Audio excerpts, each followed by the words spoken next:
Mi nombre es el doctor Álvaro Ramírez, organizador del evento.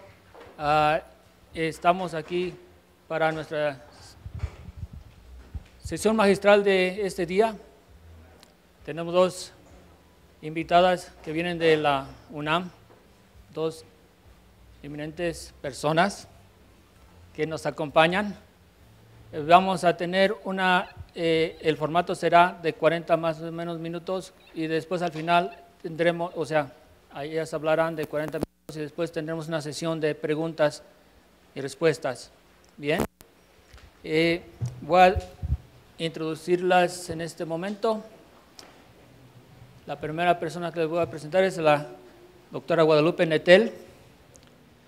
Guadalupe Nettel nació en la Ciudad de México, es doctora en Ciencias del Lenguaje de la École des Hautes en Ciencias Sociales de París. Es autora de 4 libros de cuentos y 3 novelas y 2 ensayos largos sobre Julio Cortázar y Octavio Paz. Ha recibido varios reconocimientos como el prestigioso premio Heraldo de la Novela, el premio alemán Anna Segers, el premio internacional de narrativa breve Ribera del Duero, entre otros. Hoy en día, ella dirige desde 1917 la revista de la Universidad de México. Un aplauso.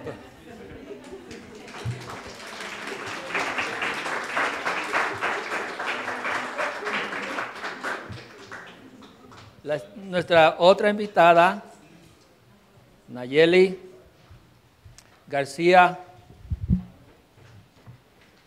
Sánchez, viene del Colegio de México, se recibió el Colegio de México, Centro de Estudios Lingüísticos Literarios, Graduate Student +1, si decimos, Latin Americans +6. Lo estoy leyendo en inglés y español, y Spanglish, ¿no? Nació en la Ciudad de México, trabajó en la Academia Mexicana de la Lengua dentro del programa español inmediato del 2011 al 2012. Fue becaria de la Fundación para las Letras Mexicanas en el periodo 2012-2014 en el área de investigación. Tiene un doctorado en literatura hispánica por el Colegio de México que obtuvo con una disertación sobre la narrativa documental de Nelly Campobello, Elena Poniatowska y Cristina Rivera Garza. Actualmente es jefa de redacción de la revista de la Universidad de México. De nuevo les presento a las dos, doctora Nettel y doctora Sánchez.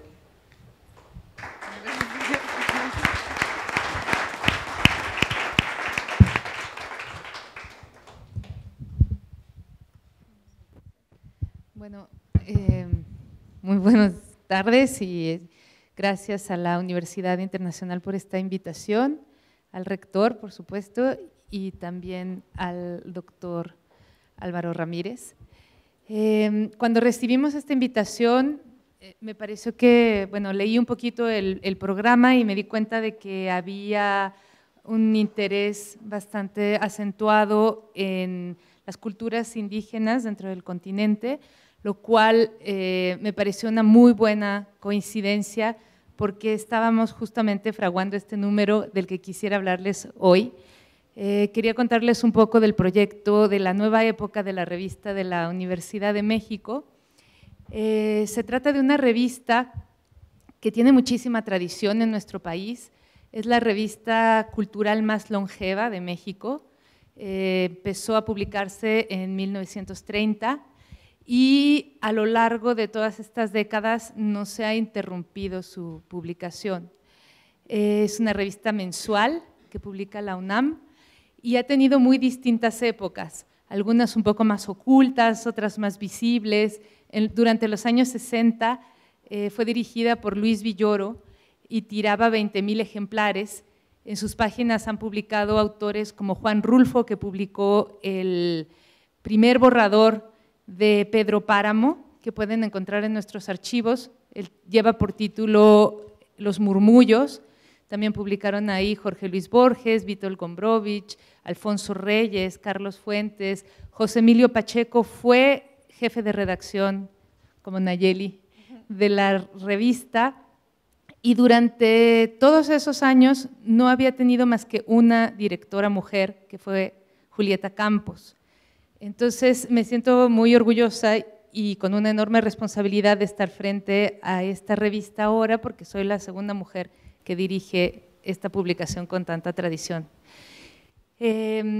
Cuando me encargaron la revista, yo soy escritora, como acaban de decirles, y siempre he tenido una predilección especial por las revistas literarias, pero me di cuenta de que esta revista había tenido una gran tradición de caja de resonancias o de punto de encuentro entre académicos de diferentes especialidades y que sus épocas de mayor gloria habían sido justamente cuando servía de eso, no había sido, digamos, dedicada exclusivamente a la literatura.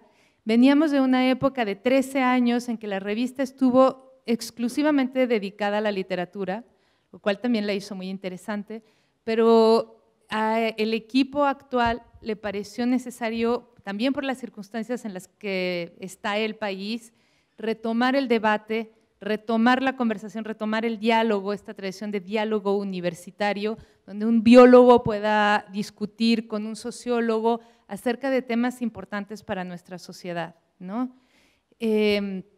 Entonces, uno de los retos principales era cómo hacer honor a esta tradición que tiene la revista y a la vez comprometernos con la actualidad, con el presente. Es lo que hemos estado intentando hacer a lo largo de estos 2 años y pico. Y bueno, lo que decidimos es que íbamos a retomar la tradición interdisciplinaria de pluralidad y que eso se iba a dar, como en otras épocas, alrededor de temas muy amplios que pudieran pues hacer converger a todos estos especialistas, ¿no? Empezamos la nueva época con el tema de la identidad. ¿Qué es la identidad? ¿A dónde nos puede llevar? O sea, por ejemplo, el terrorismo islámico se basa también en un tema de identidad, que son las religiones, cuando nos sentimos pertenecer a algo y cuando sentimos que no pertenecemos a eso, ¿no? Que la pertenece a una ideología, a una cultura, a un país, etcétera. Les hago un recuento muy somero de los números que hemos publicado mensualmente durante este lapso de tiempo, pero los pueden encontrar todos estos números ya sea allá afuera en la mesa que trajimos, si les gusta el papel, a un precio muy módico porque está subsidiado por la UNAM, son 50 pesos todas estas páginas, pero también en línea para los que no viven aquí y quieren, pues no se pueden llevar tanto papel y tienen ganas de ver con mucha calma las publicaciones que hemos hecho, ¿no? Hay otro número muy interesante acerca de la relación entre Estados Unidos y México.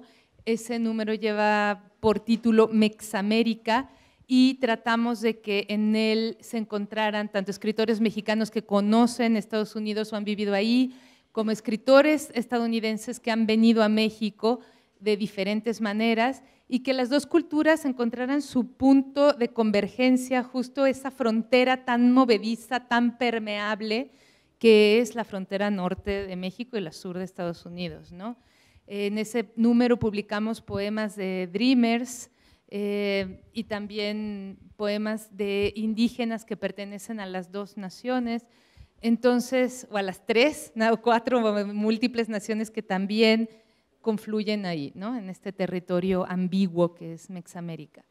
Otro tema muy interesante fue el de género, que publicamos en mayo del 2017, donde se hablaba justamente de qué es ser mujer, cuáles son las problemáticas de la feminidad, de la masculinidad, la lucha LGBT y más, cómo ha ido avanzando.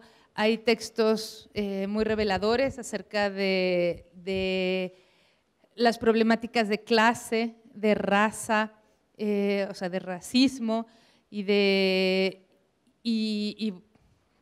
económicas, etcétera, que se desprenden del problema del género, ¿no? La segregación, la marginación, etcétera. la persecución de las mujeres, los feminicidios, la violencia y todo lo que tiene que ver con el tema. Este fue uno de nuestros números más visibles. La edición prácticamente se agotó y fue la que nos hizo ganar más de 1 millón de visitas en la página web. Inmediatamente después vino que es Abya-Yala, del que me gustaría hablarles hoy, porque pienso que les puede interesar y también abrir muchos panoramas. Es un número ya que no solamente habla de la frontera permeable y porosa que hay entre Estados Unidos y México, sino de todo el continente como una unidad. Quisiera leerles un texto que habla al respecto, pero bueno, antes quería presentarles la revista, darles a conocer nuestras líneas. Pensamos que la revista puede servir, y no solamente la revista, sino muchos espacios. La cultura puede ser un espacio para el activismo político. No de partidos ni nada así, pero sí de temas pues, que hay que tratar urgentemente en México, como la migración, como justamente la violencia de género o la violencia de Estado y la situación de marginación que viven muchos pueblos aquí adentro de nuestro territorio. Nos interesa muchísimo la paridad de género, justamente siendo la segunda mujer directora de esta revista, no podía dejar de lado la cuestión pues de paridad, ¿no? de que hubiera suficiente, o sea, un número parecido de autoras y de autores en nuestros índices.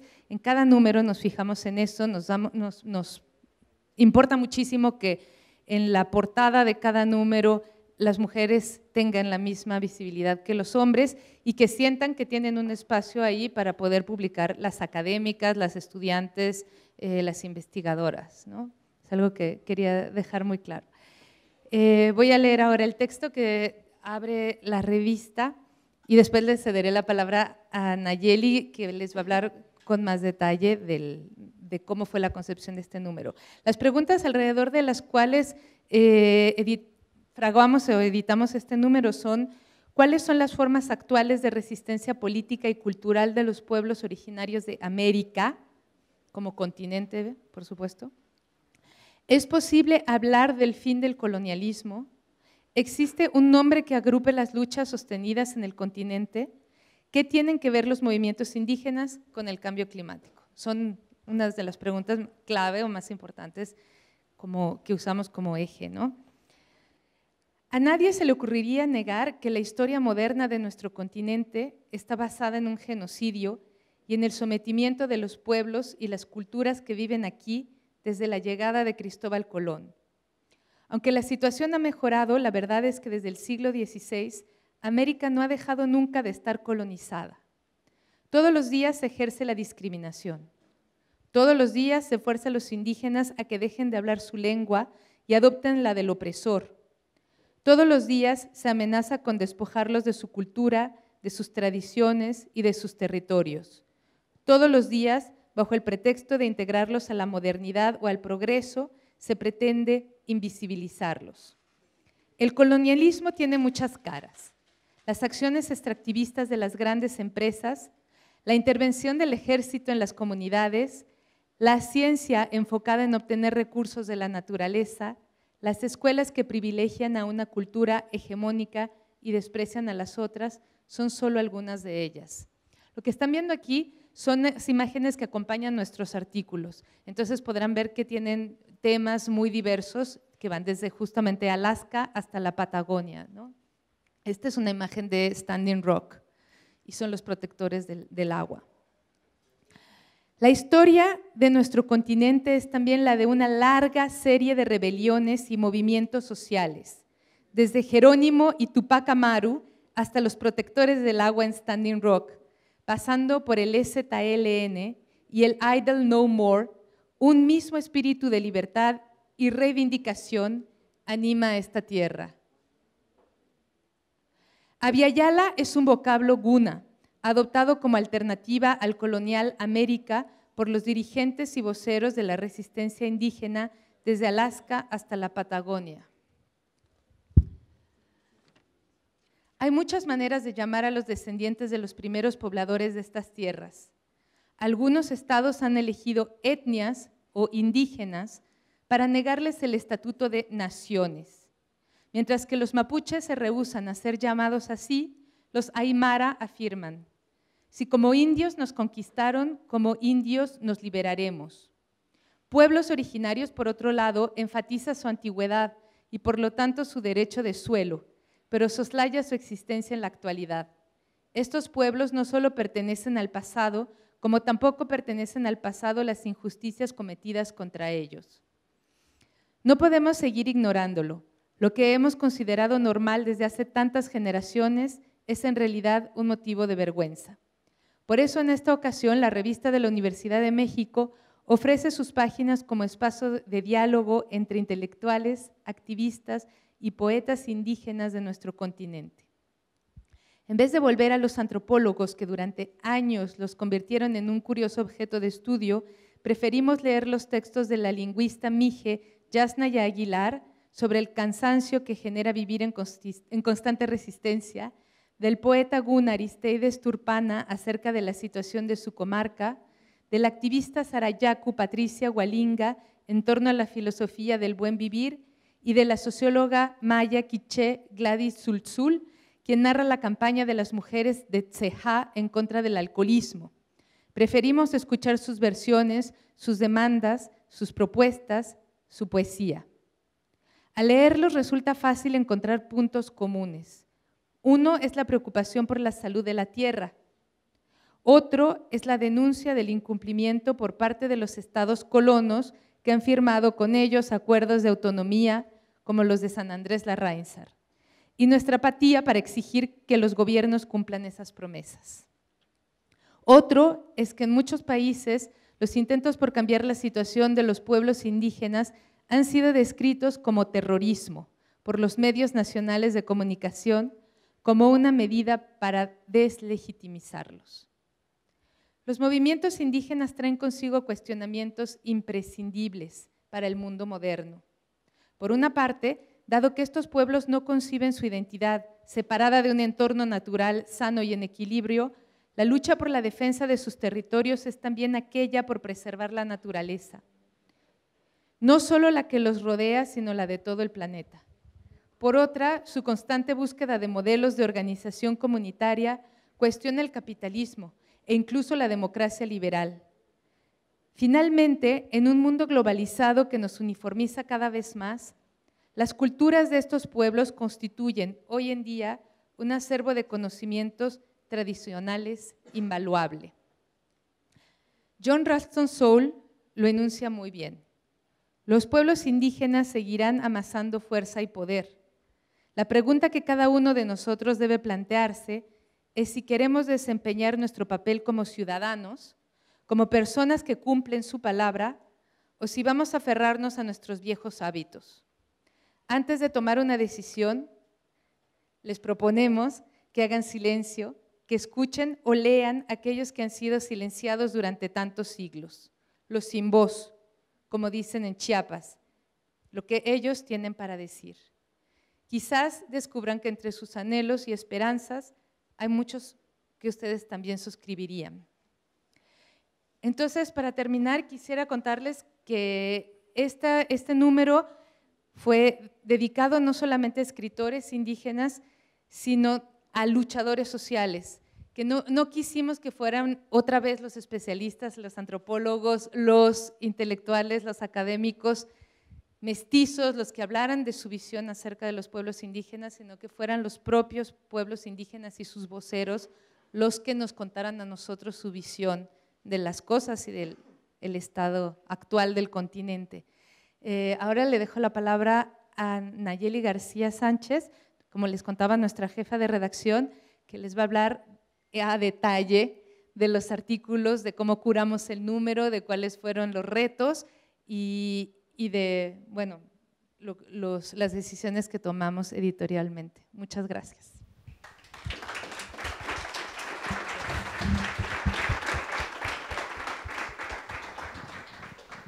Gracias, Guadalupe, y gracias a la Universidad Internacional por habernos invitado y queremos celebrar también que esta sea la 6ª emisión de un congreso de estas magnitudes, que creemos que es muy relevante para no perder de vista estos temas que siguen vivos y que de pronto más bien pasan ignorados por congresos universitarios, por publicaciones académicas o culturales.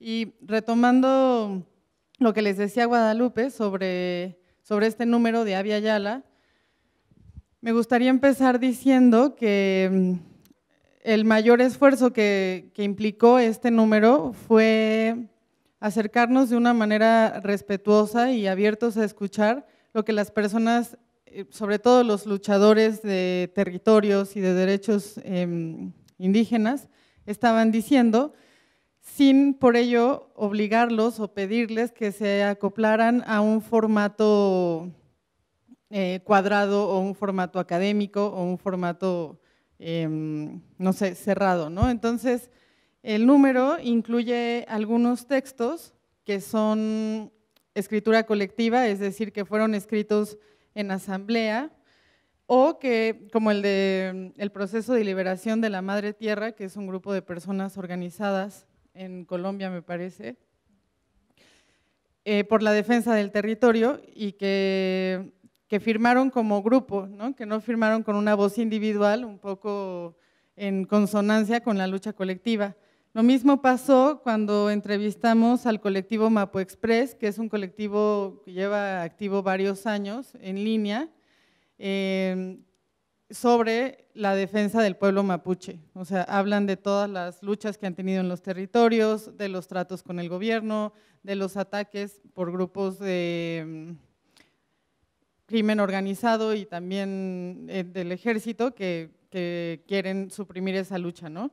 También, por ejemplo, logramos contactar a Patricia Gualinga, que es una luchadora de Ecuador, muy importante, la verdad, para la historia de la defensa de los territorios indígenas, porque el caso de su comunidad, en su comunidad Sarayaku, llegaron a construir varios proyectos industriales sin considerar el cambio que eso iba a provocar y que iba a generar en la vida de la región y entre las personas que habitaban ahí. Es decir, se tomó una decisión que afectaba la vida diaria de las personas, que afectaba sus viviendas, su forma de vida, y ellos presentaron el caso frente a la Corte Internacional de Derechos Humanos.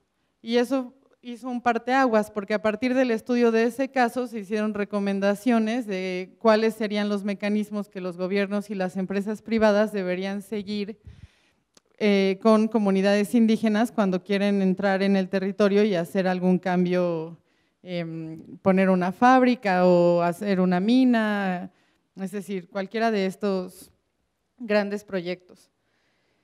Otro logro de la publicación, además de dar voz a estos casos emblemáticos, fue proponer las primeras traducciones al español de dos textos fundamentales para entender las luchas indígenas al norte del continente. Uno está escrito por Nick Estes, que es una persona estadounidense nativo americano, que narra toda su participación en el movimiento de Standing Rock, de las primeras fotografías que veíamos de The Protectors. El texto está publicado en Verso Books en inglés y nosotros lo tradujimos al español, lo pueden encontrar aquí. También hubo otro texto de una persona de Canadá, John Ralston Saul, que tiene un libro llamado El Retorno, no publicado en México, y bueno, les ofrecemos aquí la primera traducción. Queríamos que se viera un panorama de las luchas que involucran a todas esas regiones del continente, que no están constreñidas por la división geopolítica a la que estamos acostumbrados a nombrar, ¿no? O sea, aquí no hay América del Norte, América del Centro y Sudamérica, sino que todo esto es Abya Yala, o sea, todo esto está conectado por un pasado y un presente indígena de resistencias organizadas frente a procesos de globalización, de neoliberalismo, de industrialización. Tenemos también un par de textos que tocan el tema de la antropología, porque sabemos que la antropología así como el periodismo ha sido una herramienta y una disciplina que nos ha ayudado a entender lo que está pasando y a traducir estas luchas a contextos urbanos, contextos alejados de ese tipo de organización, contextos individualistas. Y por un lado tenemos el texto de Candice Hopkins, La prohibición de la vida social, que habla de cómo la museografía alteró y resguardó al mismo tiempo piezas rituales de unas comunidades al norte del continente, que de alguna manera su inserción en el museo ayudó a que se preservara, pero también propone una lectura, es decir, desde el mundo occidental, ¿no? Entonces hay una visión crítica de este tipo de antropología. Y tenemos por otro lado un texto de creación de un autor muy querido para la revista que se llama Joca Reiners Terrón. Él es de Brasil y escribió un cuento llamado El último hombre del mundo y está basado en hechos reales, o sea, en varias notas periodísticas que aparecieron hace un par de años, sobre un hombre que era el último sobreviviente de una tribu. Entonces, ¿qué piensa esa última persona? ¿A qué se dedica? ¿Por qué no quiere que nadie se le acerque? Es todo lo que exploró, o es parte de lo que exploró Joca en este cuento. Otra cosa fundamental que hay que mencionar es la participación de Aristóteles Turpana, que es el primer poeta gune en castellano, que es una autoridad, la verdad, en términos de escritura sobre las resistencias, desde las propias resistencias, es un ejemplo a seguir, es equivalente a Jaime Luna, el antropólogo mije de Oaxaca, o a Floriberto Díaz, y la colaboración con él fue muy enriquecedora para nosotros. Lo mismo pasó con la antropóloga Gladys Tzultzul, que ella es maya, tiene una comprensión del problema del que habla desde la experiencia propia y desde la biografía, digamos, ¿no? Por otro lado, la lingüista Yasnaya Elena Aguilar Gil, que también pertenece a una comunidad mije en Oaxaca, ella tiene una formación académica en lingüística y también lleva años metida en el activismo por el agua en su región. Entonces, tener este tipo de voces tan potentes, el de Aristóteles, el de Gladys, la de Yasnaya, nos ayudó a entender y a escuchar voces que no habíamos escuchado, ¿no? O que quizás estábamos acostumbrados a escuchar, por ejemplo, en el caso del movimiento del EZLN, pero que no es el único caso y quizás es uno de los más visibles, pero no está aislado. También me gustaría hablar de los textos de poesía que tenemos en este número, porque publicamos los poemas en versión bilingüe, en el idioma original. Por ejemplo, un poema en quiché de Humberto Acabal, que falleció lamentablemente a principios del año. Está la publicación del poema en español y en la lengua original, y lo mismo ocurre con los otros 4 poemas que tenemos publicados en el número. Estos poemas tienen al final un código QR para que puedan entrar, escanearlos con su celular, y al entrar a la página de la revista pueden escuchar la lectura en lengua original, que es la forma en la que uno debería acercarse a la poesía, ¿no? Por el oído. Esto es a grandes rasgos la parte textual, digamos, del número, pero también hubo un trabajo muy importante a nivel visual que desde luego coordinó Guadalupe, pero también estuvo muy involucrada nuestra directora de arte, Roselina Espinosa, porque ella seleccionó grupos de imágenes para estos textos. Todos los números de la revista están ilustrados, pero en este caso nos enfrentamos como a buscar también ilustradores y artistas plásticos indígenas, es decir, no queríamos otra vez la visión nada más de la fotografía periodística que tenemos, pues está esta de Idle No More, están las de los Protectors, sino que también queríamos la visión propia, ¿no? Y en nuestro dossier de arte, por ejemplo, están las fotografías de Josué Rivas sobre el movimiento de Standing Rock en Estados Unidos. Descubrimos también por medio de esta exploración visual a la que nos sumergimos que no hay una sola estética de los movimientos de resistencia de Abya Yala, ¿no? Hay varias. O sea, este número fue un ejercicio de escucha y un ejercicio de enriquecimiento muy, muy importante para nosotros. Generó muchos diálogos, generó muchas redes y sigue abierto. Es decir, suena como que pasó hace mucho, pero en realidad salió hace 3 meses, ¿no? También quería mencionar que la revista tiene un programa de televisión en TV UNAM y un programa de radio en Radio UNAM, en donde pueden encontrar programas, tanto de tele como de radio, acerca de temas que quizás ya no tratamos de forma escrita en el número o de forma visual, pero que hubo invitaciones a conversación.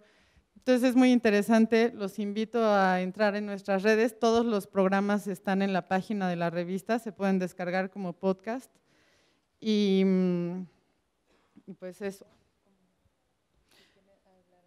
Claro, esta es la presentación que traíamos preparada y ahora nos gustaría también escucharlos a ustedes, conversar, si quieren plantearnos dudas sobre el proceso de curaduría editorial o sobre algún texto en específico, sobre la nueva época de la publicación, serán más que bienvenidas.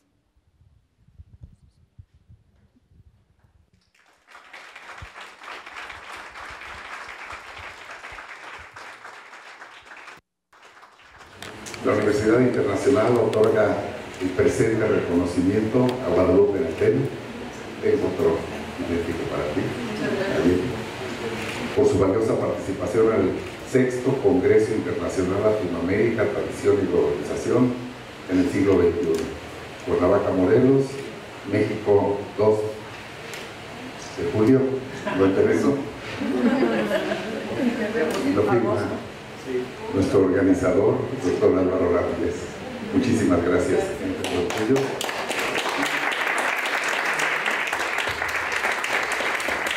Somos muy previsores por esto.